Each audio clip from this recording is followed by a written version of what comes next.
Mpumalanga Police saying additional equipment has been secured to fast-track rescue operations at an abandoned mine shaft in Sabie. Operations are expected to resume this morning after they were temporarily suspended yesterday evening due to safety concerns. 8 illegal miners were brought to the surface during yesterday's operation, as well as 3 bodies, retrieved by the police in the province, who've also stated that, of course, they're going to bring in that additional equipment. Let's get you a sense of how this is unfolding. Bring in SABC News reporter Nhlamulo Mabasa, live to us now from Sabie. And Nhlamulo, we heard from the Premier of the province, who also explained that, according to the information at his disposal, all of the illegal miners underground there are in fact foreign nationals.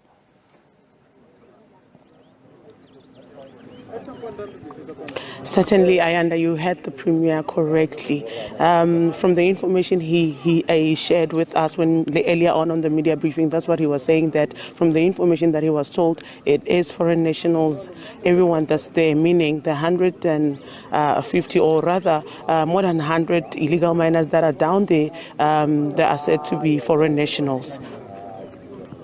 Sure, and there's a whole lot more information, of course, in Nhlamulo that the Premier explained, including the fact that apparently these individuals actually were duped into going into illegal mining because they were promised decent work. Certainly, Ayanda, from yesterday when we were here, even just now before we could cross to you, I was actually talking to them, those that were in police custody.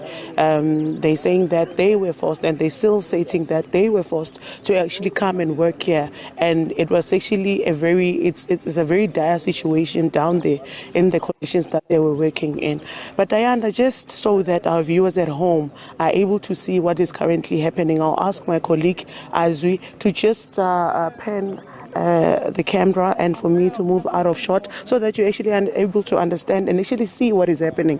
As you can see, Ayanda, rescue operations have resumed. Today there's actually a team of specialists, those that are specialists to deal with this kind of missions, to try and speed up the recovery mission, or trying to help those that are still trapped underground. When we left yesterday, when they called off the mission, we were told that because of safety concerns, they had to call it off, as they had one rope that they were using.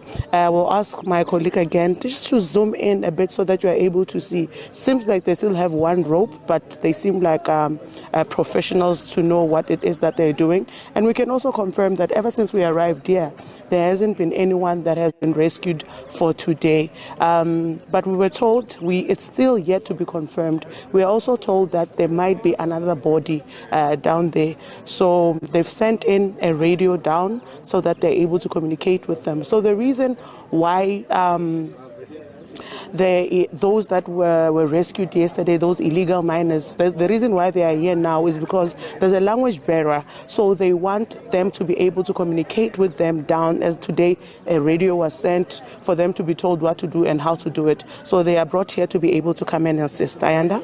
And before we let you go, Nhlamulo, has the Premier been able to offer any kind of consolidated numbers around how many people they suspect to be underground? Ayanda, he said that at this moment they don't have a concrete number.